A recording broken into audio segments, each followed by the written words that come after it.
ಭಾರತದಲ್ಲಿ ದಿನದಿಂದ ದಿನಕ್ಕೆ ಆರೋಗ್ಯ ಸಮಸ್ಯೆಗಳು ಜನರನ್ನ ಕಾಡ್ತಾ ಇದ್ದು ಇವುಗಳನ್ನ ನಿಯಂತ್ರಿಸುವಂತಹ ಸಲುವಾಗಿ ಕೇಂದ್ರ ಸರ್ಕಾರ ಹೊಸ ಕ್ರಮಕ್ಕೆ ಮುಂದಾಗ್ತಾ ಇದೆ. ಹೌದು, ಇನ್ಮುಂದೆ ಸಮೋಸ, ಜಿಲೇಬಿ, ಪಕೋಡಾ, ವಡಾಪಾವ್ ಮತ್ತು ಚಹಾ, ಬಿಸ್ಕೆಟ್ನಂತಹ ಜನಪ್ರಿಯ ತಿಂಡಿಗಳ ಮೇಲೆ ಸಿಗರೆಟ್ ಪ್ಯಾಕೆಟ್ಗಳಲ್ಲಿ ಇರತಕ್ಕಂತಹ ಆರೋಗ್ಯ ಇಲಾಖೆ ಎಚ್ಚರಿಕೆಗಳನ್ನು ಮುದ್ರಿಸಲು ನಿರ್ಧರಿಸಲಾಗಿದೆ.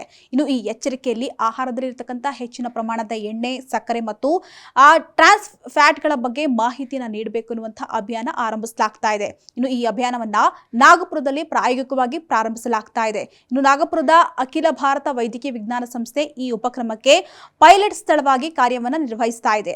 ಸದ್ಯ ಕೆಫೆಟೇರಿಯಾದಲ್ಲಿರ್ತಕ್ಕಂತಹ ಕೆಫೆಟೇರಿಯಾಗಳು ಮತ್ತು ಸಾರ್ವಜನಿಕ ಭೋಜನ ಸ್ಥಳಗಳಲ್ಲಿ ಆಹಾರ ಕೌಂಟರ್ಗಳ ಪಕ್ಕದಲ್ಲಿ ದೊಡ್ಡದಾಗಿ ಹಾಗೂ ಸುಲಭವಾಗಿ ಓದಲು ಸಿಗುವಂತಹ ಎಚ್ಚರಿಕೆಯ ಫಲಕಗಳನ್ನ ಪ್ರದರ್ಶಿಸಲು ಈಗಾಗಲೇ ಪ್ರಾರಂಭಿಸಲಾಗಿದೆಯಂತೆ. ಸದ್ಯ ಭಾರತದಲ್ಲಿ ಹೆಚ್ಚಾಗ್ತಾ ಇರತಕ್ಕಂತಹ ಆರೋಗ್ಯ ಬಿಕ್ಕಟ್ಟನ್ನು ಎದುರಿಸ್ತಾ ಇದೆ.